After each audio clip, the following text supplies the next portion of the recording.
नमस्कार दोस्तों, आप देख रहे हो अपना YouTube चैनल।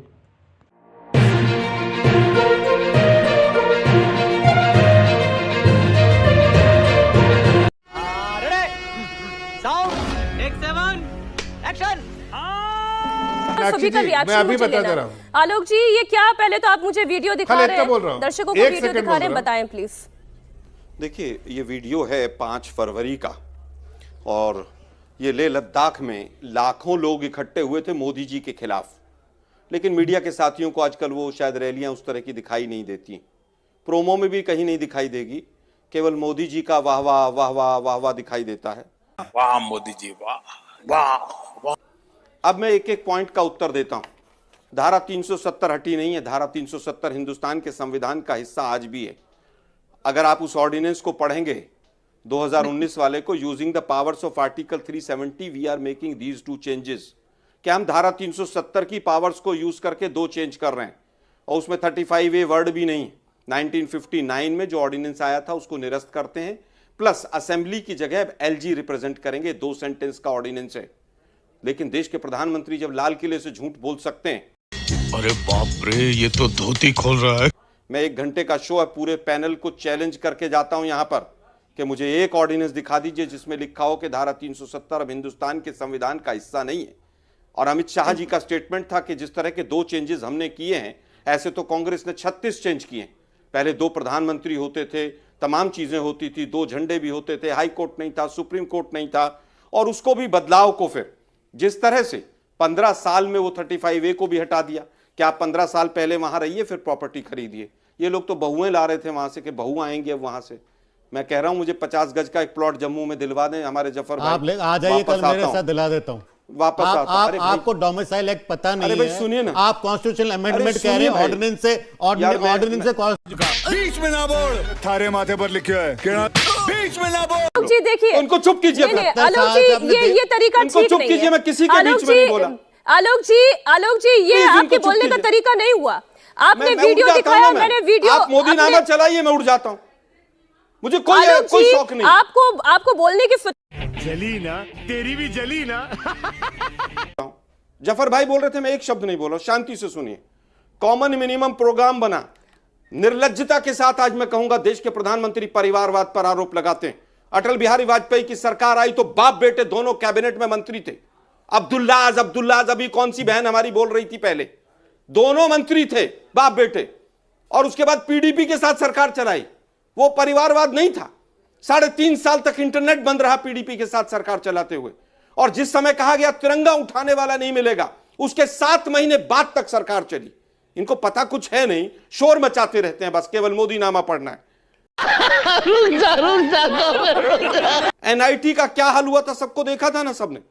अब्दुल्लाज के साथ मैंने बताया दोनों मंत्री बने, PDP के साथ सरकार बनाई। कॉमन मिनिमम प्रोग्राम में पहले पेज पे तीसरा पॉइंट कि धारा 370 को मजबूत करेंगे। 1 मिनट रुकिए ना मैम, 1 मिनट रुक जाइए। नहीं आलोक जी, मेरे ख्याल मैंने जितना वक्त सबको देना था मैंने आपको भी दिया। वही तो प्रॉब्लम है ना। नहीं सर, आप देखिए, आप इंडिया टीवी पर आएंगे, आपका मन होगा जो आप बोलेंगे, और उसके बाद दूसरों के भी बोलने का समय आप ले लेंगे, तो ये तो नहीं होगा ना। मैं केवल अपनी बात तो पूरी कर लूं ना, आपका एजेंडा ध्वस्त हो गया। गजब बेइज्जती है। इफरा जान साहब, इफरा जान जी, आप क्या कहेंगी? आपने एक्सपेक्ट किया था इतनी बड़ी आवाम प्रधानमंत्री मोदी को सुनने पहुंचेगी? कुछ भी तेरा तो गेम बजाना पड़ेगा। देखिए, मुझे नहीं लगता है नरेंद्र मोदी जी और बीजेपी खुद ये एक्सपेक्ट कर रहे थे। इसी वजह से सरकारी मुलाजमीन जो हैं, उनको शाम को ही मैसेज चला गया था कि सभी सरकारी मुलाजमों को सुबह 5 बजे बख्शी स्टेडियम पहुंचना है। 7,000 सरकारी मुलाजमों की लिस्ट हमारे पास है, जो हमने मीडिया में भी डाली है, जहां प्रॉपर बतौर लिखा गया था कि 7,000 सरकारी मुलाजमों को आना है। और उसके बाद जहां कहीं का भी कोई सरकारी मुलाजमीन था, वो वहां पहुंच गए थे। तो ये जो आप कह रही है ना कि लोग वहां आए थे, बीजेपी को खुद पता है कि वहां सरकारी मुलाजिम आए थे। मतलब अगर 1 लाख प्लस की तादाद में सरकारी मुलाजिम हैं क्या इफरा जान जी? जी बिल्कुल, 1 लाख तो लोग, उन्होंने खुद नहीं कहा 1 लाख आए थे, वो खुद कहते हैं 55,000 आए थे। आपने 55,000 से 1 लाख कैसे बना दिया, मुझे नहीं पता। इस सज्जन को क्या तकलीफ है भाई क्या तकलीफ है इनको? मैं एक बार कराना चाहती हैं। इफरा जी को सुन आप ले। मोदीनामा पढ़वाना ऐसे चाहते तो नहीं हैं, हम हो उठ पाएगा। जाते हैं। अरे This is wrong. आलोक जी इफरा जी बोल रही है, आप उनके बोलने पे क्यों पांच आपत्ति लोग जता- आप बीजेपी के पक्ष के बैठ जाते हैं और दूसरे को बोलने नहीं देते हैं आप लोग। अरे किसने बोलने नहीं दिया आलोक जी? अभी तो डिबेट शुरू हुई है, सब अपनी अपनी बात रख रहे हैं और इफरा जी बोल रही हैं। जी, पहली बात और रोकिए, दूसरी कोई बात, बीच में बोले तो। आंगनबाड़ी वर्कर्स जी, आंगनबाड़ी वर्करों तक को बुलाया गया था, सुबह 5 बजे गाड़ी में बिठा के वहां पहुंचाया गया था कि आंगनबाड़ी का काम में रहना है तो वहां पीएम की रैली में जाना है। वो वीडियोस भी सोशल मीडिया पे वायरल है, उनको पानी तक नहीं दिया गया था। दूसरी बात, आपने इस ओपिनियन पोल की बात की जहां आपने कहा बहुत सारे लोग बीजेपी से खुश हैं। एक डेमोक्रेसी में इस ओपिनियन पोल को इलेक्शन कहते हैं और आप जानती हैं कि लास्ट इलेक्शन जम्मू और कश्मीर में कब हुए हैं? 2014 में। अगर इतनी ही आपका ओपिनियन पोल जो है इतना ही सच्चा है तो बीजेपी जम्मू और कश्मीर के इलेक्शन से डरती क्यों है?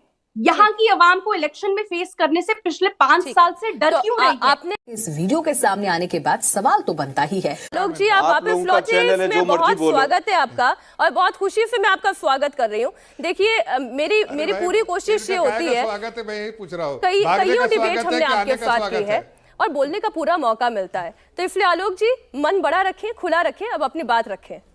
प्यारी समझ गई।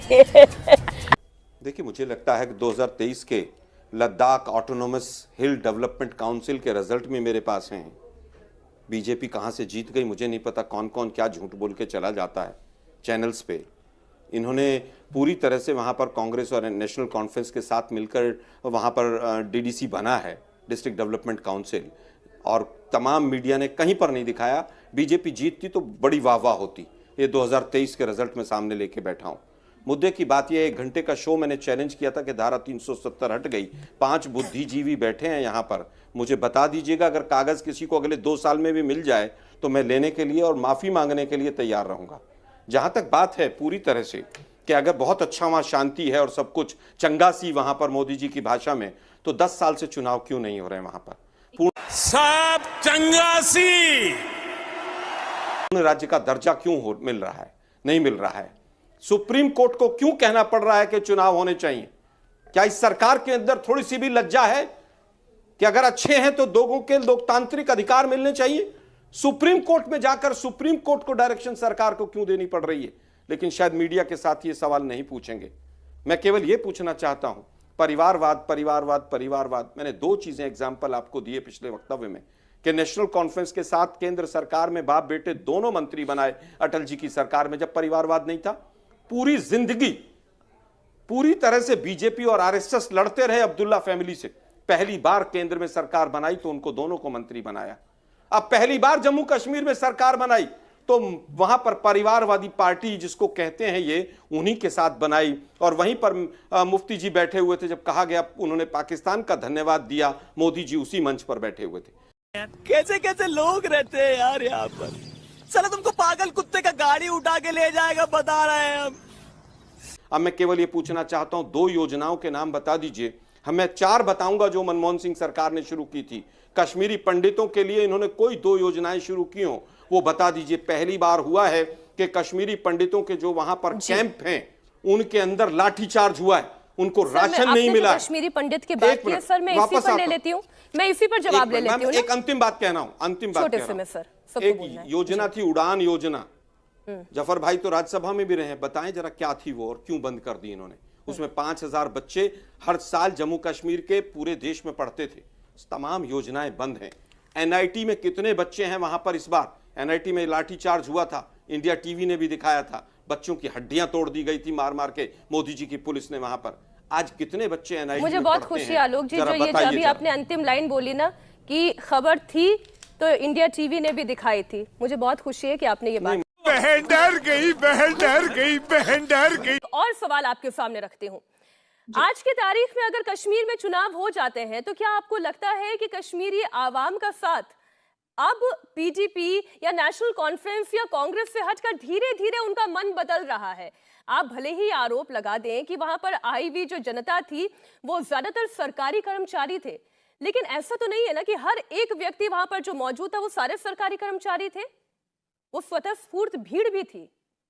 जनता को आप मूर्ख समझना बंद कर दीजिए। इस प्रकार की बचकाना बातें किसी के गले नहीं उतरती, लोग मजाक उड़ाते हैं। जी, पहली बात तो वो सभी लोग सरकारी कर्मचारी ही थे और उसमें से कुछ लोग जो थे बीजेपी वर्कर्स थे। हमने जैसा बार बार कहा, हम आपको लिस्ट देने को तैयार हैं, वो आप उसको एक बात। दूसरी बात, आप कहती हैं जम्मू और कश्मीर में चुनाव होंगे तो क्या बीजेपी जीतेगी? अगर बीजेपी जीतती तो शायद बीजेपी ने खुद चुनाव करा लिए होते। पहली बार हमारे देश की तारीख में ऐसा हुआ है कि सुप्रीम कोर्ट को कहना पड़ा कि चुनाव कराओ, 5 साल से चुनाव क्यों नहीं करा रहे। ये तो सुप्रीम कोर्ट की बात बीजेपी मानेगी या नहीं, आज तो हमको ये भी नहीं पता। तो ये कहना कि क्या बीजेपी जीतेगी, ये बताइए, क्या बीजेपी चुनाव से आज फिर से भागेगी या आज 5 साल बाद कहेगी चलो शायद इतना डरने की जरूरत नहीं है, लोगों को फेस कर ही लेते हैं, शायद हम जीत सकते हैं। ऐसे तो नहीं होता है। चुनाव में जीतेगा कौन वो तो बाद में होता है। चुनाव से भाग रही है बीजेपी। लास्ट इलेक्शन हुए हैं 2014 में। तीसरी बात, अमित रैना जी कहते हैं लास्ट इलेक्शन कब हुआ था? अभी 2 महीने पहले की बात है। लद्दाख में, कारगिल में पोल्स हुए, 26 में से नेशनल कॉन्फ्रेंस और हमारे एलाइज ने 23 सीट्स ली, बीजेपी 3 सीटों पे आ गई। और आप कहती हैं कि बीजेपी बहुत स्ट्रांग है। उससे पहले जो डीडीसी इलेक्शन हुए थे, जो अमित रैना जी ने अभी बात की थी, 70% सीटें नेशनल कॉन्फ्रेंस और हमारे एलाइज ने ली थी। 70%। ये तो लेटेस्ट न्यूज़ है। करगिल में 370 हटाने के बाद तो वहां के लोग आपके हिसाब से उनको सपोर्ट करते हैं। तो सवाल ये है कि अब तो करगिल से 370 हट गया, तो वहां बीजेपी 26 में से 3 सीटों पर क्यों आ गई? और बुद्धिस्ट एरियाज में भी बीजेपी को डिफीट मिली। ठीक है, क्या जफर जी इलेक्शन कराएंगे?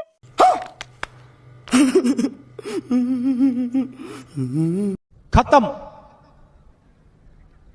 Bye bye, tata, goodbye, गया।